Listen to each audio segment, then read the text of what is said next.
नमो भगवते वासुदेवाय। ओम नमो भगवते वासुदेवाय। ओम अज्ञानतिमिरान्धस्य ज्ञानाञ्जनशलाकया चक्षुरुन्मिलितं येन तस्मै श्रीगुरुवे नमः।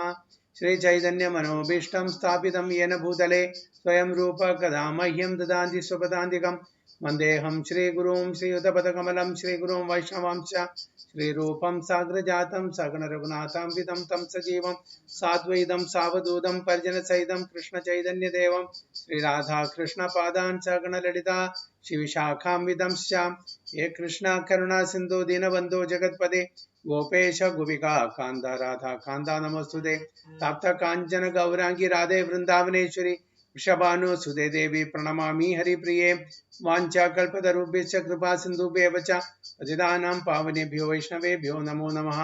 नमो विष्णुपादाय कृष्णपृष्ठाय भूतले श्रीमते भक्तिवेदान्त स्वामिनिति नामिने नमस्ते सारस्वते देवे गौरवाणी प्रचारिणे निर्विशेष शून्यवादी पाश्चात्य देशतारिणे जय श्री कृष्ण चैतन्य प्रभु नित्यानंद श्री अद्वैत गदाधर शिवासादि गौरभक्त वृंद हरे कृष्ण कृष्ण कृष्ण हरे हरे हरे राम राम राम हरे हरे। नारायणं नमस्कृत्यं नरं चैव नरोत्तमं देवीं सरस्वतीं व्यासं ततो जयमुदीरयेत् नष्टप्रायेषु भद्रेषु नित्यं भागवत सेवया भगवती उत्तमश्लोके भक्तिर्भवति नैष्टिकी मुखं करोति वाचालं पङ्गुं लङ्घयते गिरिं यत्कृपातमहं वन्दे श्रीगुरुं दिनतारिणं परमानन्दमाधवं श्रीचैतन्यमीश्वरं योऽन्तः प्रविश्य मम वाचमिमां प्रसूक्तां सञ्जीवयति अखिलशक्तिधरस्वधाम्नां अन्यां च हस्तचरणश्रवणत्वगादीन् प्राणां नमो भगवते पुरुषाय तुभ्यं तमादिदेवं करुणानिधानं तमालवर्णं सुहृदावतारम् अपार संसार समुद्र सेतुं भजामहे भागवत स्वरूपं परमानंद पाठाय प्रेमवर्षि अक्षराय ते सर्वदा सर्वसेव्याय श्रीकृष्णाय नमोस्तुमे। हरे कृष्णा हरि ओम तत्सत्। So welcome all the devotees for today's Srimad Bhagavatam class. So we are reading from Srimad Bhagavatam, Canto 2, Chapter 2, Text 24.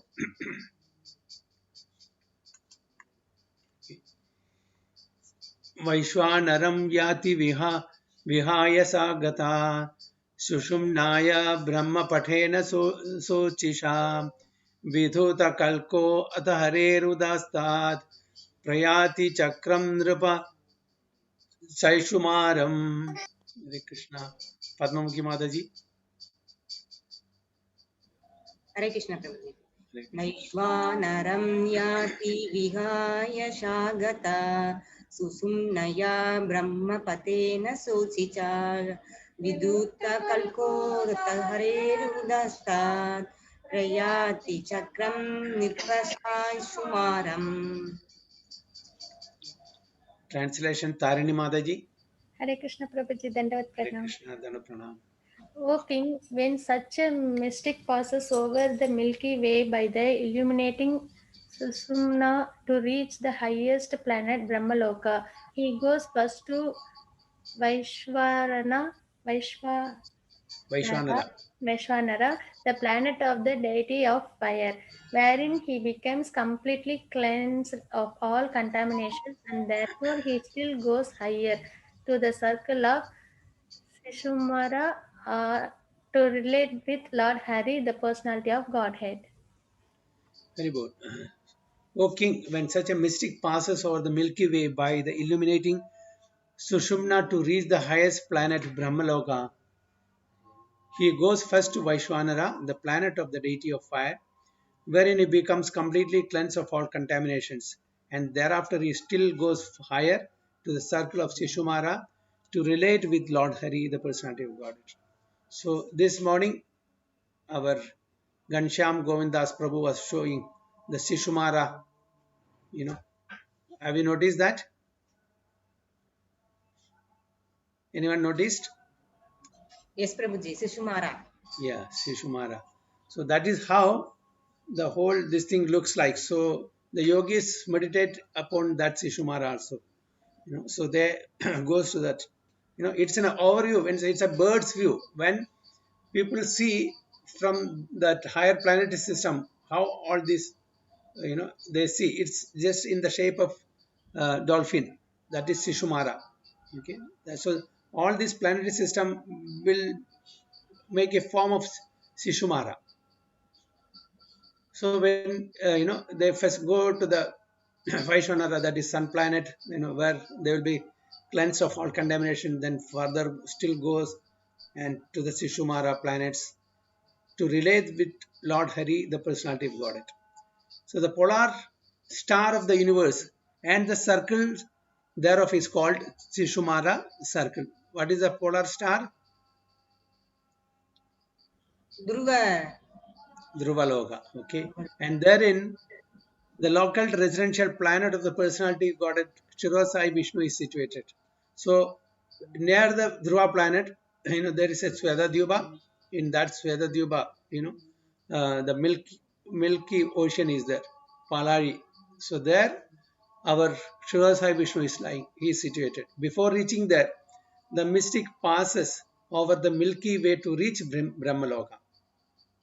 So before reaching there, the mystic passes the Milky Way to reach the Brahmaloka. And while going there, he first reaches Vaishwanara Loka, where the demigods control fire.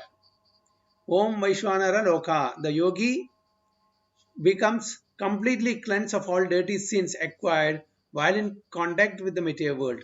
The Milky Way in the sky is indicated herein as the way leading to Brahmaloka, the highest planet of the universe. So this is the yogi, after leaving the body through the Brahmarandra, they go to their destination, that is the Brahmajyoti. Tad Vishwanabhin Tva Adivartya Vishnor Aniyasa Virajayanatmanaika Namaskritam Brahma Vidam Upaiti Kalpayusho Yad Vibhudaram Ramante. Okay. Achyuta Prabhu and Mataji.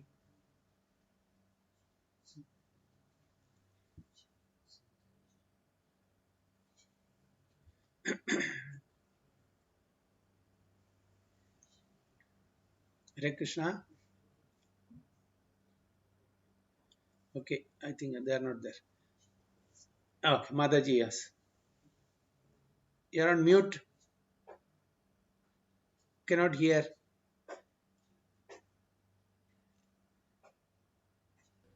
Maybe her mic is not working. Okay, no problem. Rupeshni Mataji and Prabhu.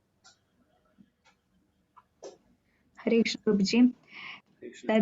Tadvishwanaabhim tvadivartya vishnor aniyasa virajena atmain virajena namaskridam brahma vidam upaiti kalpaisho yad vibhuda ramande. Yes, translation. This Shishumara is the pivot for the turning of the complete universe, and it is called the navel of Vishnu, Garbhodyakshay Vishnu. The yogi alone goes beyond the circle of Shishumara and attains the planet Maharloka, where purified saints like Bhrigu enjoy a duration of life of so many, 4.3 billion solar years. 300 million solar years. This planet is worshipable even for saints who are transcendentally situated. Very good. This Shishumara is the pivot for the turning of the complete universe, and it is called the navel of Vishnu, Garbhos of Vishnu. The yogi alone goes beyond this circle of Shishumara and attains the planet Maharloka, where purified saints like Bhrigu enjoy a duration of life of 4,300,000,000 solar years.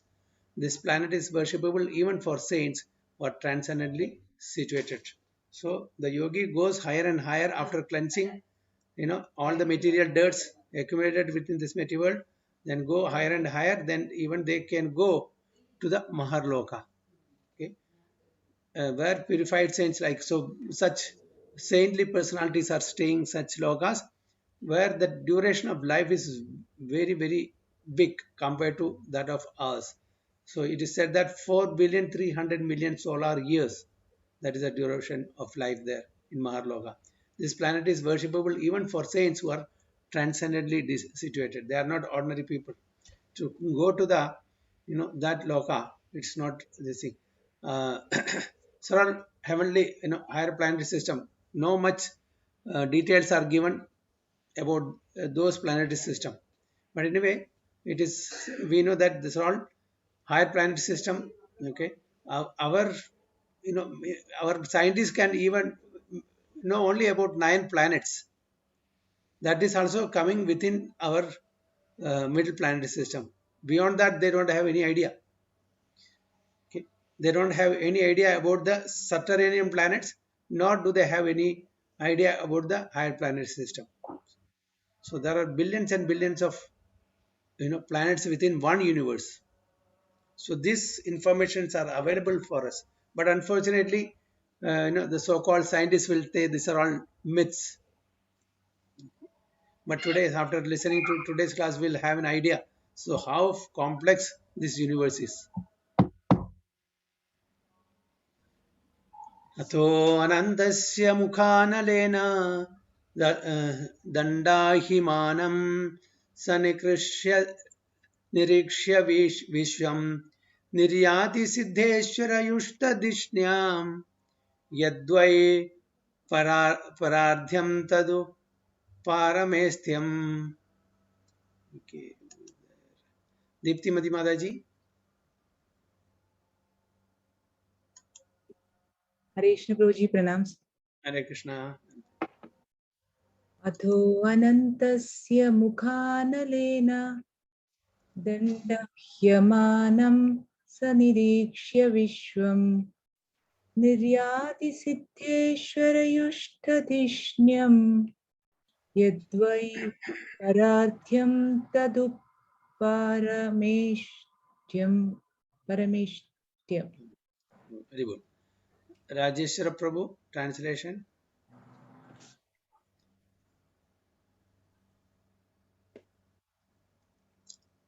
Hare Krishna. Hare Krishna. At the time of the final division of the complete universe, the end of the duration of Brahma's life, a sea of fire emanates from the mouth of Ananta, from the bottom of the universal. The yogis face all the planets of the universe burning to ash, and thus he lives for Satyaloka by aeroplanes used by the great Purified souls.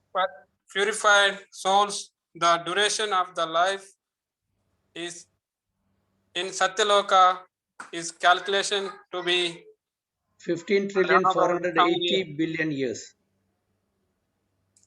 Hare Krishna. Hare Krishna. Okay, so at the time of the final devastation of the complete universe, at the end of the duration of Brahma's life, flame of fire emanates from the mouth of Ananta, from the bottom of the universe. The yogi sees all the planets of the universe burning to ashes, and thus he leaves for Satyaloka by airplanes used by the great purified souls. The duration of life in Satyaloka is calculated to be 15,480,000,000,000 years. So it is indicated here in that the residents of Maharloka, where the purified living entities or demigods possess, duration of life calculated 4,300,000,000 solar years, have airships by which they reach Satyaloka. So from there, because of the burning flame, they leave to Satyaloka, the topmost planet of the universe. In other words, the Srimad Bhagavatam gives us many clues about other planets far, far away from us, which modern planes and spacecraft cannot reach, even by imaginary speeds. The statements of Srimad Bhagavatam are accepted by great acharyas like Sridhar Swami, Ramanujacharya, and Vallabhacharya. Lord Sri Chaitanya Mahaprabhu specifically accepts Srimad Bhagavatam as a spotless Vedic authority, and as such, no sane man can ignore the statements of Srimad Bhagavatam. When it is spoken, by the self-realized soul Srila Sukadeva Goswami. He follows in the footsteps of his great father Srila Vyasadeva, the compiler of all Vedic literatures. In the creation of the Lord, there are many wonderful things we can see with our own eyes every day and night, but we are unable to reach them equipped by modern materialistic science. So here Prabhupada is, explaining about the so-called material scientist understanding and their limit of understanding compared to the information that is given in scriptures like Srimad Bhagavatam. It is accepted by all the great acharyas like Sridhar Swami, Ramanujacharya, Chaitanya Mahaprabhu, and Vyasadeva, Srila Sukadeva Goswami, every one of them. Especially our, Chaitanya Mahaprabhu has given more importance to Srimad Bhagavatam. Okay. So that is because it is a spotless Purana. What it is not within the influence of the three modes of material nature. So whatever given there is for our real understanding. Whatever the so-called science, the material scientists are giving, it is limited, and it may have some flaws also. Why? Because they are having the four defects, which are imperfect senses, subject to be illusion, cheating propensity, committing mistakes. So we cannot rely upon the information that is given by the scientist, material scientist, but rather rely upon the information given by the acharyas, and especially Vyasadeva, who is none other than the literal incarnation of Lord Krishna. So this is what we have to rely upon, not the so-called scientist information. We should have firm faith in the words of the acharyas. They are realized souls. They are not speculating. They are not using their imperfect senses to understand things. Okay? They just get this information in an unbroken chain of disciplic succession. It comes by parampara. They are meditating, and because they can realize the absolute truth by meditating on the absolute truth, because they are empowered to receive this knowledge just by meditation. They are not ordinary people like us. So whatever the saintly personalities they give, and we have to just accept it as it is. There is no flaw in such literatures. So in the creation of the Lord, there are many wonderful things we can see with our own eyes every day and night, but we are unable to reach them equipped by modern materialistic science. We should not therefore depend on the fragmentary authority of materialistic science for knowing things beyond the range of scientific purview. For a common man, both modern science and Vedic wisdom are simply to be accepted, because none of the statements either of modern science or of Vedic literature can be verified by him. The alternative for a common man is to believe either of them or both of them. The Vedic way of understanding, however, is more authentic because it has been accepted by the acharyas, who are not only faithful and learned men but also liberated souls without any of the flaws of the conditioned souls. The modern scientists, however, are conditioned souls liable to so many errors and mistakes. Therefore, the safe side is to accept the authentic version of Vedic literatures like Srimad Bhagavatam, which is accepted unanimously by the great acharyas. So there are two options for us, for laymen like us, either to accept the material science or the Vedic literature, or accept both. Okay, but which is the best? It is, of course, the Vedic science, because it is not having any flaws. We know that it is coming in unbroken disciplic succession stemming from Lord Krishna himself. So we are safe. Neither the Vedic literature nor the material science we can verify by ourselves. Why? Why it is not possible to verify the authenticity of material science as well as Vedic science? What is the impediment, or what are the impediments? Why we cannot verify the authenticity? Vedic science we should not verify because that is coming from our authenticated parampara. Okay. Material science, we should accept whatever we are coming across. We should leave it. We cannot argue with that materialistic people. Yeah, why we cannot argue? If we are comparing these both two, and they will not accept, and they will make some nonsense comments about our Vedic science, na Prabhuji. So better to I'm not okay. No, okay, let us take the material science. Why we cannot verify that? Prabhu, because it is beyond our senses capability, Prabhu. We cannot understand that within our, Yes. the capabilities of our current senses. Yes, because the scientists, even though they are material, their knowledge and a layman's knowledge is not the same. So if the scientists explain to us some, very, very technical terms, we won't be able to understand that, isn't it? So how can we verify? Only people of that caliber will understand to a certain extent. So whatever they say, we have to just accept it. There is nothing to verify. Now, even the so-called episode of going to the moon, there are so many controversies. Some says they have gone, some say they have not gone. How can you verify that? It's not possible. So we have to just accept it or reject it, any of these two. And Vedic also, we don't have the knowledge to verify this, because we have to just accept this. Because why we have to accept? This is coming in the parampara, and this has been realized by the great saintly personalities. We cannot verify that also. So in either case, we have to accept it as it is, on a faith, mere faith, isn't it? You cannot verify the Vedic science, nor can we verify the material science. We are not qualified to verify both.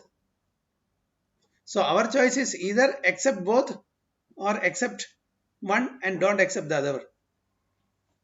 That is the only way, isn't it? yes, Prabhuji, in our textbook, academic books, whatever they are telling that the sun distance between moon and this planet, that one, just we are by hearting to get marks only. We cannot argue with them. We cannot Yeah.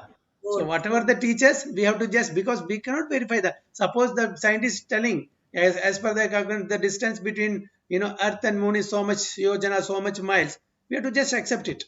Other scientists may argue, no, it is wrong, this and that. That's different thing. But as far as general population is concerned, we have to just accept. And when then updation comes, we have to believe that and they're correct.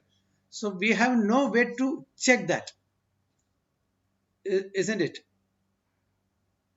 Yes, Prabhuji.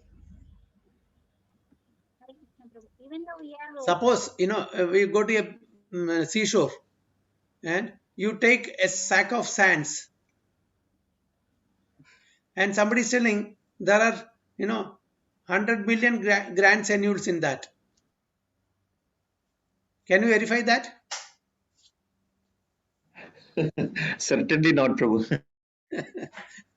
Okay, so that just like that only, we cannot verify certain things. We have to accept on good faith only, and especially we have to accept the Vedic science, because we know it is coming from the right source, and it is coming in unbroken chain of disciple succession, change hands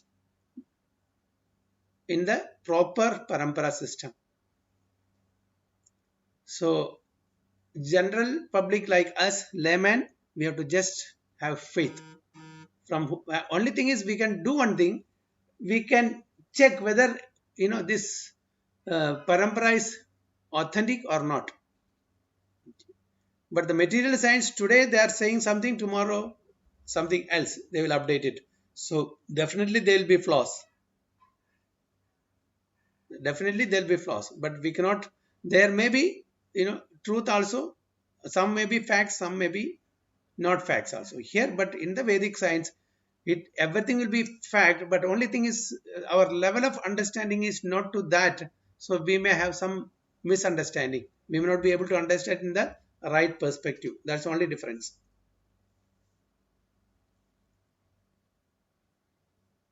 Okay, so we'll go to 27.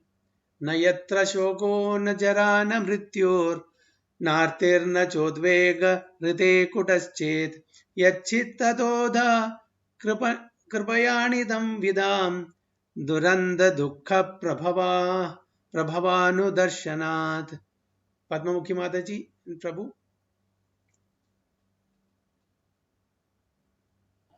Hare Krishna Prabhuji. Hare Krishna.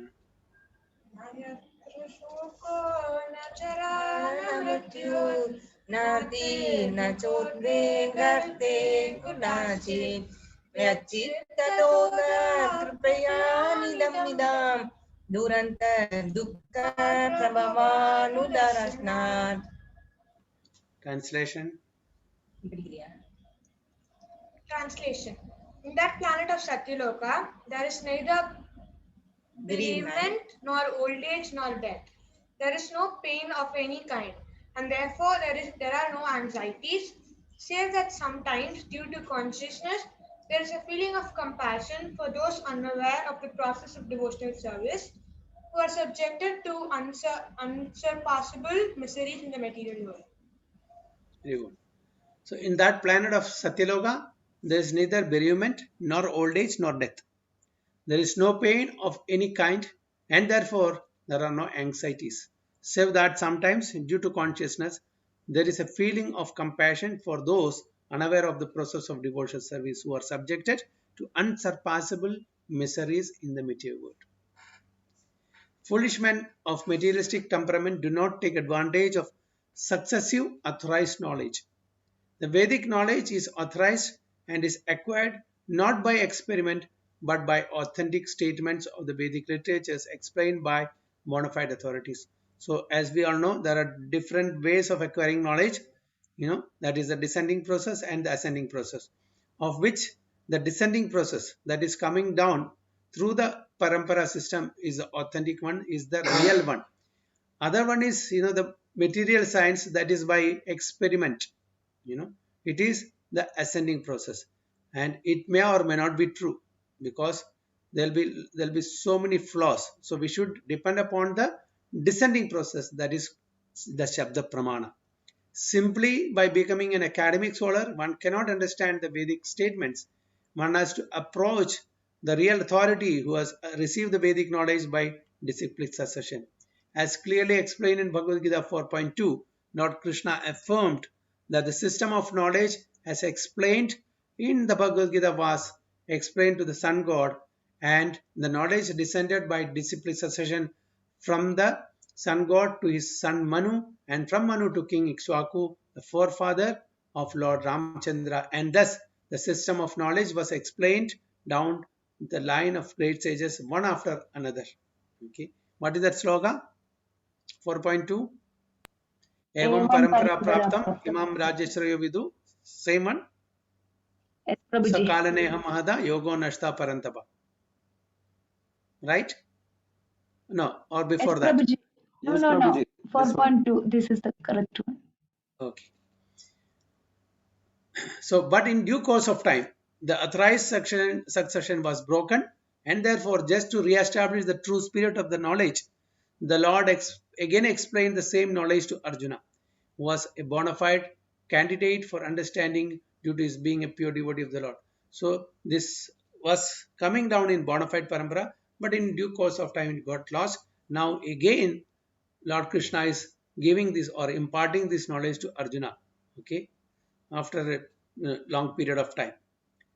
But there are many foolish men who do not follow in the footsteps of Arjuna in understanding the spirit of Bhagavad Gita. They create instead their own interpretations, which are as foolish as they themselves, and thereby only help to put a stumbling block on the path of real understanding, misdirecting the innocent followers who are less intelligent, or the Shudras. It is said that one should become a Brahmana before one can understand the Vedic statements, and this stricture is as important as the stricture that no one shall become a lawyer who has not qualified himself as a graduate. Such a stricture is not an impediment in the path of progress for anyone and everyone, but it is necessary for an unqualified understanding of a particular science. Vedic knowledge is misinterpreted by those who are not qualified Brahmanas. A qualified Brahmana is one who has undergone strict training under the guidance of a bona fide spiritual master. So here the importance of a qualified Brahmana is stressed. Why? Because others, they are in the mode of ignorance or passion. At least Brahmanas are supposed to be in the mode of goodness. So their understanding is much better. That's why in the Varna also, Brahmanas are on the top. They are the head. Okay, they are in the mode of goodness. And they know they are wise people. They are Dvijas, when twice born, isn't it?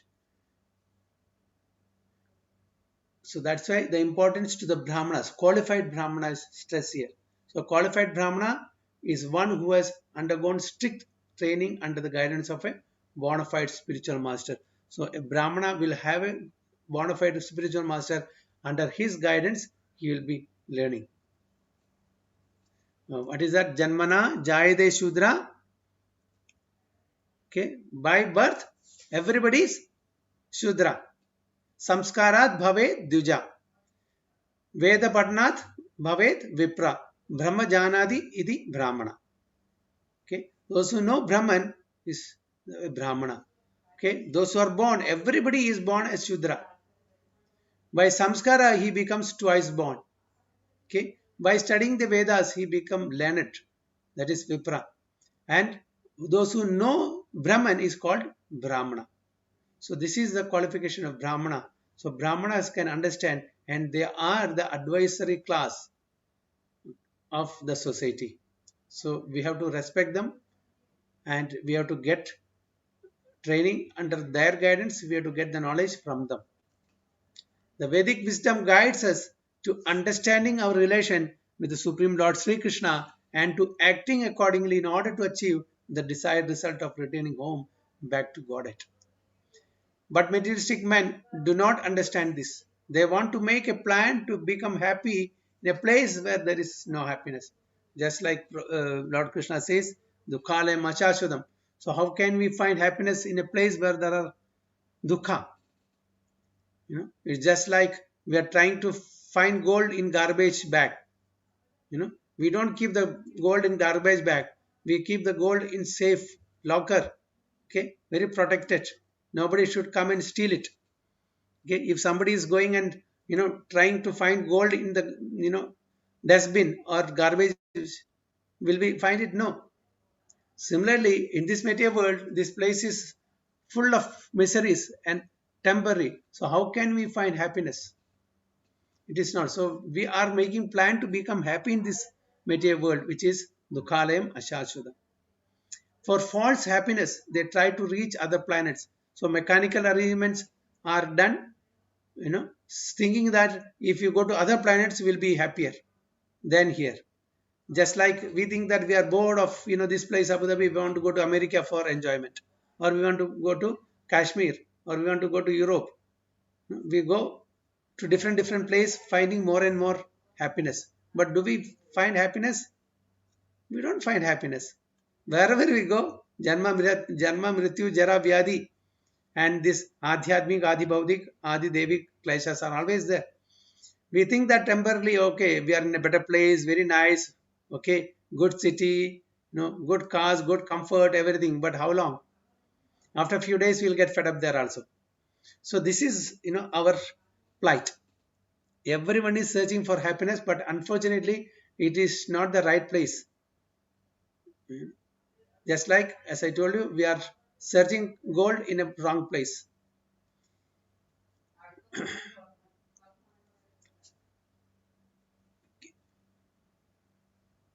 So they should know for certain that any amount of materialistic adjustment for becoming happy in a place which is meant for distress cannot benefit the misguided man, because after all, the whole universe with all its paraphernalia will come to an end after a certain period. Then all plans of materialistic happiness will automatically come to an end. The intelligent person therefore makes a plan to return home back to Godhead. Such an intelligent person surpasses all the pangs of material existence like birth, death, disease and old age. He is actually happy because he has no anxieties of material existence. But as a compassionate sympathizer he feels unhappiness for the suffering materialistic man, and thus he occasionally comes before the materialistic man to reach them the necessity of going back to Godhead. All the bona fide acharyas preach this truth of returning home back to Godhead and warn men not to make a false plan for happiness in a place where happiness is only a myth. So Prabhupada gives wonderful purport here. You know, we should follow the Acharya's instruction and try to go back home, back to God, instead of trying to become happy in this material world, which is just only in dream happens. No, not in the physical realm. Nobody is happy. Something or the other is always bothering every one of us, isn't it? Is there a single moment that passes without anxiety? Even though he may be the richest person in this world, or he has everything at his disposal, but still that person also goes through this pain. So trying to become happy in this material world is just like, that is only just like a fool's paradise. So any points here? Hare Krishna, Prabhuji. Yeah. One doubt I have, Prabhuji. Yeah. When we are in the preaching activity, we are giving our classes to that learned persons who has literacy. They will catch easily, na Prabhuji. But those in that farm workers, field workers, when we are giving that preaching activity, they cannot read, na Prabhuji. We will do practice for chanting and prasadam. Then how that knowledge we can give them to get this kind of happiness? Okay. Now, as you know, because depending upon the level of the knowledge, this is, we are talking about the material point of view, from the material point of view. They may not have the material knowledge, but by the mercy of the Supreme Lord, if they take up the chanting process seriously, so see, nobody is PhD here. Okay, so even the ordinary people who has taken this process of reading Bhagavad Gita and Srimad Bhagavatam over a period of time, they have become pure devotees also, without much material qualification. How is it happen? Just by the mercy of Lord, because they have taken up the chanting process. So we don't have to give this hi-fi knowledge. Give them simple knowledge, chanting, following for regulatory principles, and trying to attend these classes, understand slowly and gradually. By the mercy of Lord, everything will be revealed to them. Even the higher truth will be revealed to them in due course of time. So we don't have to break our head. We have to simply tell them to take the chanting process and do seva. All these high-fi, principles, we don't have to tell them. This will only confuse them. But to the level of our understanding, we should try to teach them. To the level of their understanding, whatever possible, we should try to. We should not give more dose. Small doses. Okay. We have to be very careful. Sometimes what we make a mistake, that whatever we know, we just want to dump. Whatever knowledge, and in all hi-fi fundas and all these things, just want, because we want to just, then everything's exhausted, we don't have anything to say also. So what they can digest, accordingly we should give, because different people have different level of understanding. So according to the audience, we should give, we should preach. So for that, even material qualification is also required. That's why Prabhupada, encourages his disciple, take PhD. You should be materially also, so that at least people, oh, this person is PhD in so and so this thing, so he has some knowledge. Even though you may be a material PhD person, but you are speaking from Srimad Bhagavatam, and you'll be able to convince them, nicely, because you have that material qualification. So people will accept and respect also. So according to what one can receive, what is the capacity of the receiver, accordingly we should be able to give. We should not dump everything. So see the audience and preach. And when the audience are mixed, make the relevant topics in a general way. You should, if needed, you need to sugarcoat it also.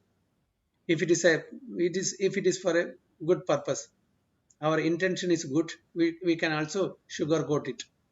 It's not that we have to deviate or dilute the principle, but then to attract. If there is a way to attract people to Krishna consciousness, you can use your techniques. That's what we should do. Yes, Prabhuji. Hare Krishna. Any other points?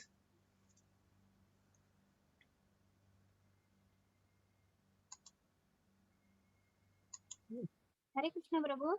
Hare Krishna Mataji. Same doubt only what Rupeshwari Mata's last class he asked about the Brahmaloka. But here that Brahma ending time only here Pralaya coming like that they're telling that is Mahapralaya.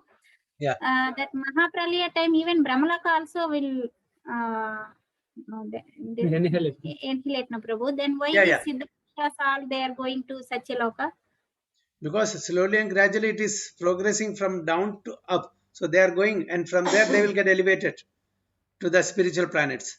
So Brahma Loka is the last place that will get annihilated.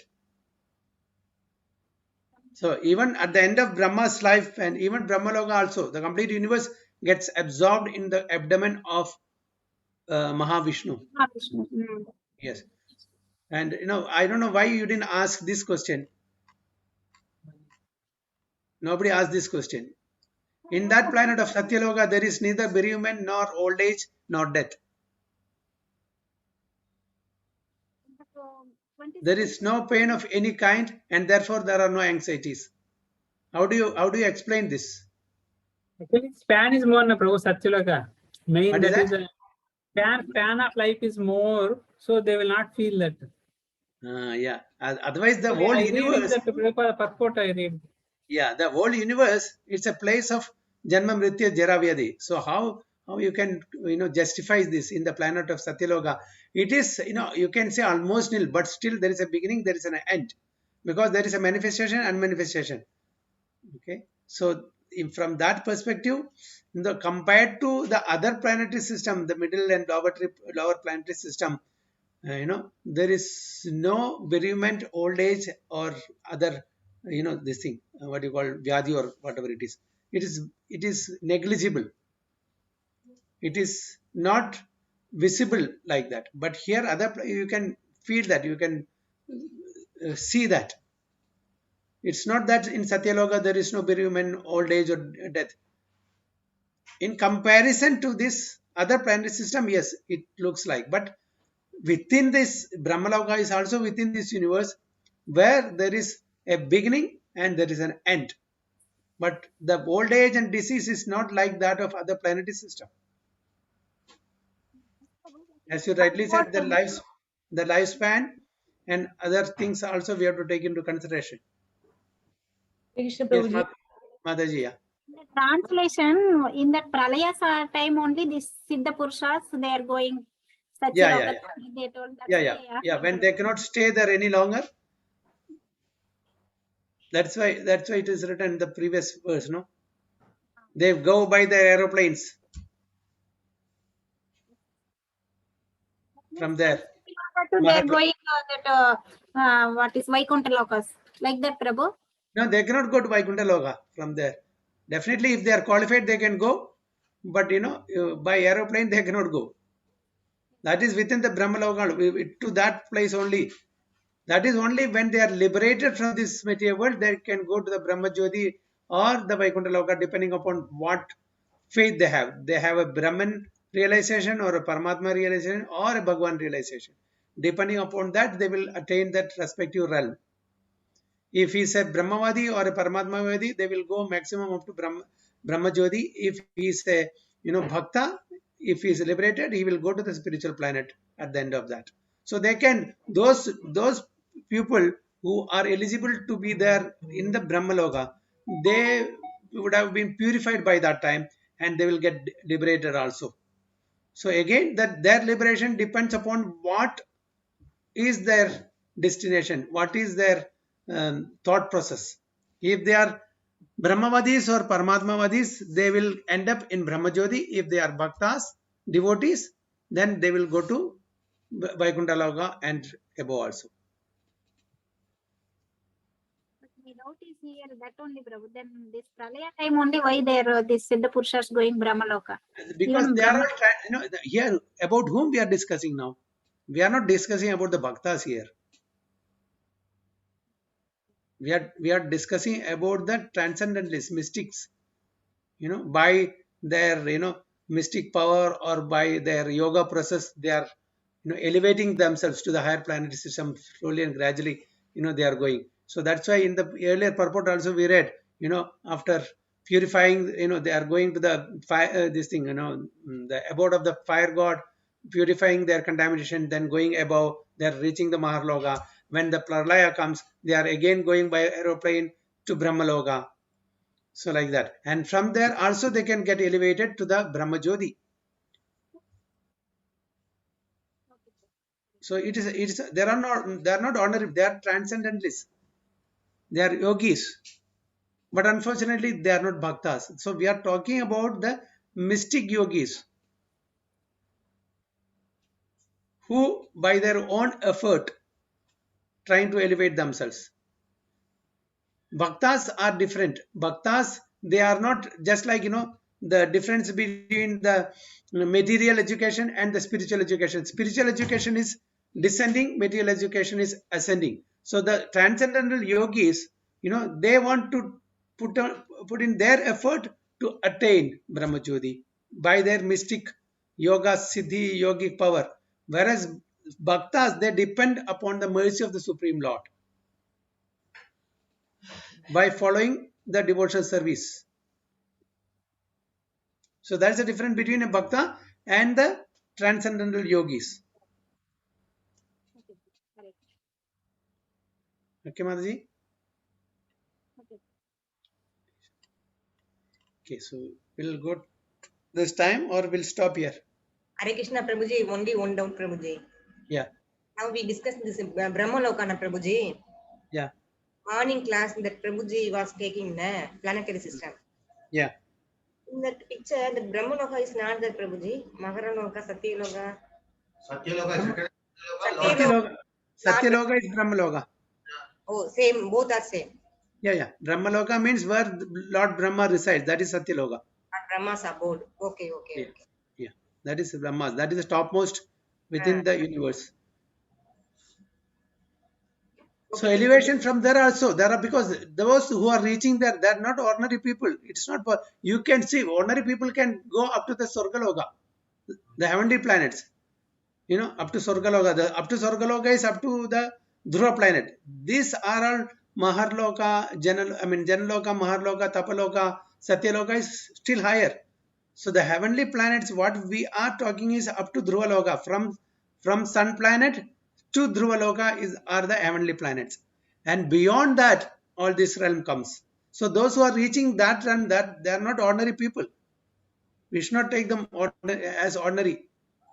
Those who are karmakandis, doing so much of austerities and what you call homas yajnas for material fruitive results, they will go up to these heavenly planets only, which is actually a realm from Sun planet to the Dhruva planet for more and more material enjoyment. But here these yogis, they are not doing this for their material enjoyment.